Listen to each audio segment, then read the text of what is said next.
Nothing changes if nothing changes. Joyce Brothers. What is up, everybody? Welcome back to the Chain Series podcast, the most originally named podcast on the entire World Wide Web. Today's episode consists of a story of change caused due to unforeseen circumstances. It's a personal change, it's a change in someone's attitude, it's a change caused by understanding the true value of the fourth dimension, also known as time. So, without wasting any more of it, let me introduce our guest on today's podcast. Our guest today is an award-winning debater, creator, and filmmaker, a curious researcher, the future bearer to the cure of cancer, an aspiring cardiothoracic surgeon, and an incoming freshman at UCLA. Wow, I almost ran out of breath saying all of that. But let me introduce my dear friend, Syed Tamim.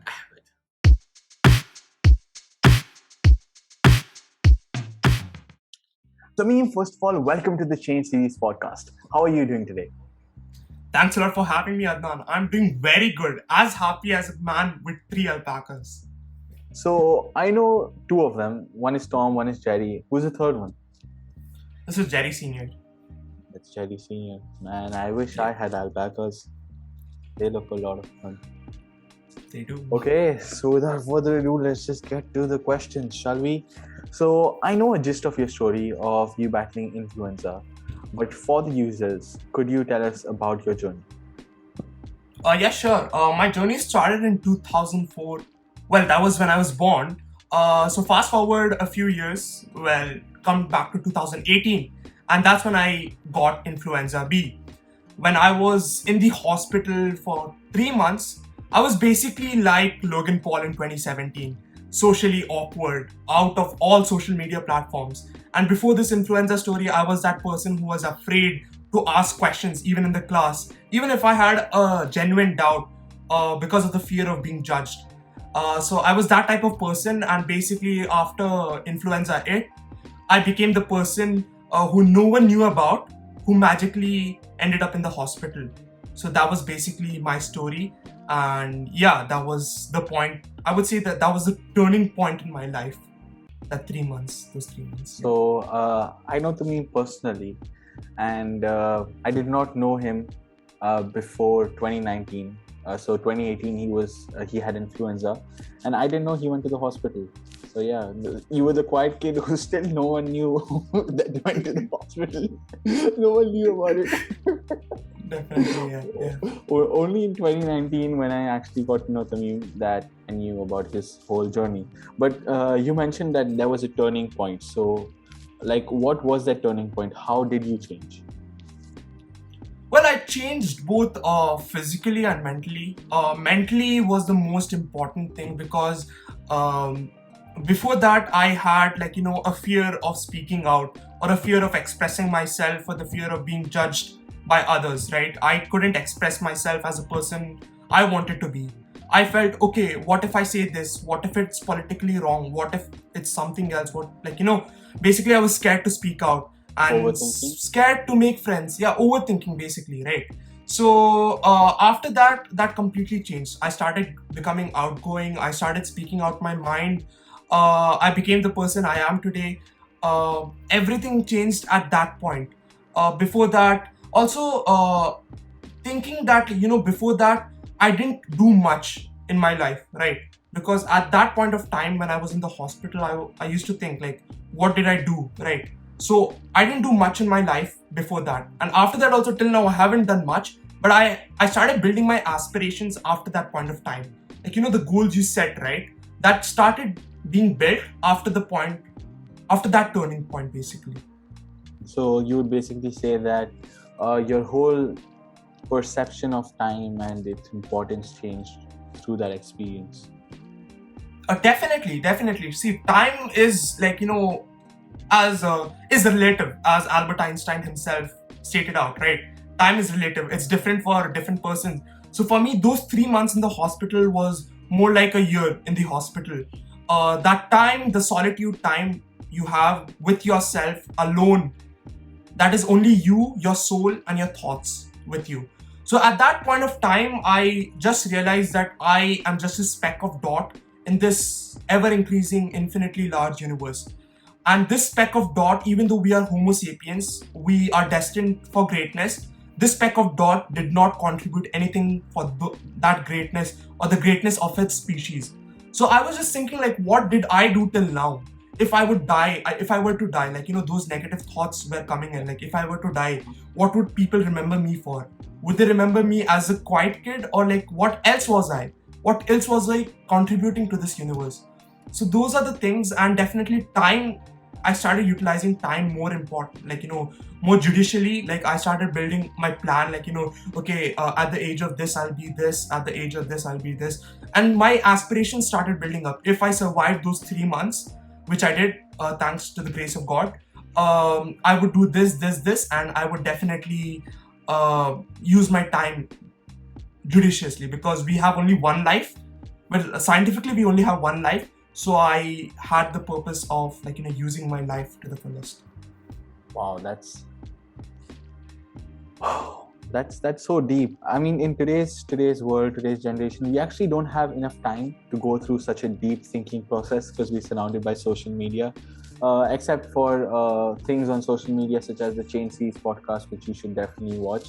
And of course, Tamim's YouTube channel, which are both educational, so you should be watching them. But then I feel like it's really important for everyone to go through a social detox, whether it be like for a day or for a week or for 2 days at least, so that we too can engage in our deep thoughts and progress in life like how Tamim did, because it changed his entire life in the span of 3 months. So and his was a huge change. So if we just do it for a week, probably we'll have a smaller change than that, but it can still be really, really significant.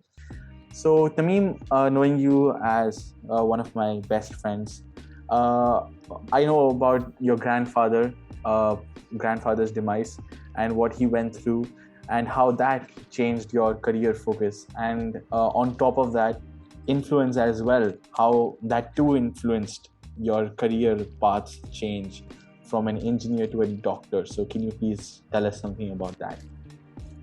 Yeah, definitely. So basically, my maternal grandfather, he was diagnosed with lung cancer or pulmonary carcinoma. For those nerds watching, pulmonary carcinoma stage 4. He was diagnosed in 2017, and basically, after you're diagnosed with cancer, a stage 4 cancer is basically like a death sentence, right? So yeah. I watched him battle very courageously against, like, cancer through taking chemotherapy, immunotherapy, radiation therapy, and at the same time becoming weaker by the day while he was taking these, right? So at that point of time, that ignited basically my spark, or it sparked my curiosity to search more or research more about cancer. And I did, but sadly or unfortunately, we do not have a cure to cancer. And that was a shocker of a moment to me, because I thought, like, we are human beings, we are the greatest beings on planet Earth, right? Or the self-proclaimed greatest being on the planet Earth. And we should definitely have something to cure cancer, but unfortunately, no.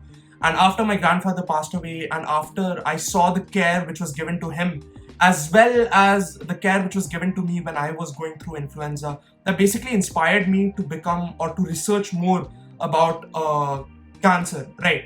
Because before that point of time, if anyone suggested the idea of me becoming a doctor, I would be very mad. I hated the idea of becoming a doctor, because at that point of time, my perspective was very narrow. Becoming a doctor for me was a person who was closed indoors and was just simply prescribing medicines. I didn't know about the research aspect of medicine, or as Dr. Mike would say, evidence-based medicine, right? So I was completely unaware or a stranger to that part of medicine. And in year 12, year 11, I started researching more on that. And after that, I had a research or investigatory project on lymphoma, which is basically another type of cancer, with one of the doctors in Mediclinic Hospital, Abu Dhabi. So that was also something to change. So basically, before that, I wanted to become an aeronautical engineer. But after the exploratory side of medicine, or something which I can contribute. So basically, as I said you before in this podcast, that I didn't have a purpose in life, or what would be my legacy. So right now, I envision my legacy to be a contributor of something which finds the cure of medicine, right? Or which finds the cure to cancer, basically, right? So because and that is when I understood basically the importance of scientists and research in our life. Yeah, the way scientists aren't important at all before the went through this experience. First of all, I'm really sorry about your grandfather's demise, and I too know of people in my family who have gone through cancer, and yeah, I know how it feels. Secondly, this man is an inspiration, and that's not even a joke.